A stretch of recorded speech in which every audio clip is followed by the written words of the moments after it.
എന്നെ സംബന്ധിച്ചിടത്തോളം ഇത് 5 വയസ്സ് മുതൽക്ക് ഞാൻ ഇളന്നിക്കാരനായിട്ട് വന്നതാണ്. ഞാൻ 7ാം ക്ലാസ് പഠിക്കുന്നവരെ ഇളനീരെടുത്ത് ഇവിടെ എല്ലാ കൊല്ലവും വന്നുകൊണ്ടിരുന്ന ആളാണ്.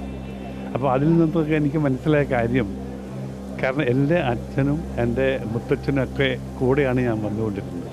അവർ അവരുടെ ഭക്തിയോടുകൂടി ക്ഷേത്രം ദർശിക്കുന്നതും അവർ നമ്മളോട് ഉപദേശിച്ച് തരുന്ന കാര്യങ്ങളൊക്കെ, അതിൻ്റെ ആചാരങ്ങളൊക്കെ പറഞ്ഞു തരുമ്പോൾ അത് ഇന്നും മനസ്സിൽ അംഗീകരിക്കുകയാണ്. അവർക്ക് ശരിക്ക് ആത്മീയമായിട്ട് ഏതെങ്കിലും ഒരു മനുഷ്യൻ എന്തൊക്കെ വ്യക്തിപരമായി നന്നാകാൻ പറ്റും, നമ്മുടെ ത്യാഗത്തിൽ കൂടി മാത്രമേ നമുക്ക് എന്ത് ഉയർച്ച ഉണ്ടാകൂ എന്നാണ് എൻ്റെ അനുഭവത്തിൽ ഞാൻ പറഞ്ഞത്.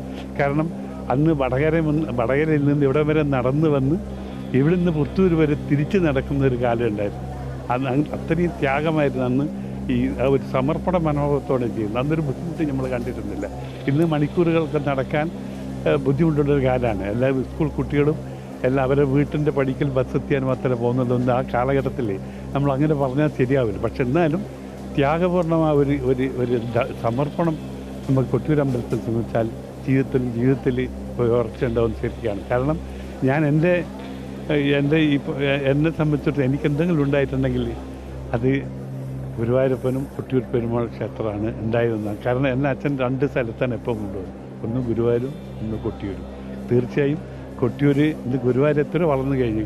കൊട്ടിയൂർ പല അസൗകര്യങ്ങൾ കൊണ്ട് ഇതായി ഇന്ന് ഏറ്റവും ഒരു മഹാക്ഷേത്രമായി മാറാനുള്ള ഒരു സൗകര്യമാണ്. അത്രയും ഭക്തജനങ്ങൾ, കാരണം ഇവിടെ കൊട്ടിയൂർ സമർപ്പണം ചെയ്ത ഏത് മനസ്സിനും നല്ല സുഖങ്ങളും സന്തോഷങ്ങളും ജീവിതാവസാനം ഉണ്ടായിട്ടുണ്ട് എന്നാണ് എൻ്റെ അനുഭവത്തിൽ എനിക്ക് മനസ്സിലായത്.